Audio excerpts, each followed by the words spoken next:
Now, it is the most vast subject, and it is uh, purely clinical, and because of that it is not very well explained in the textbooks, or I can say reference books, whichever books you're going to study.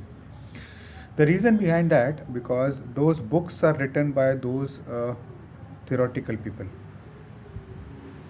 and these differential diagnosis takes into account not one system. Like for example, when we study medicine, we study it a system wise. Like for example, we talk about cardiovascular system first, then we have a respiratory system, then we can say GI system, etc., etc. So it is possible that, or it is always interlocking with each other. Like for example, when we talk about chest pain, most of the time we think about what? Most of the time we think about cardiac reason. But there are lot of reasons which are non-cardiac, and because of that, it is not included in one system.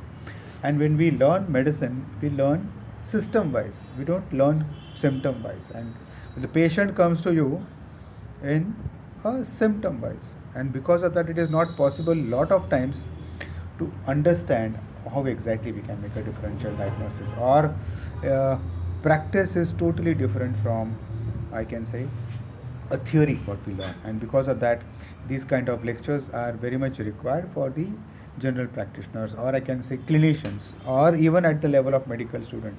Even if you are able to understand 10% of today's lecture, I'll be more than happy, because it is extremely difficult to teach it, and it is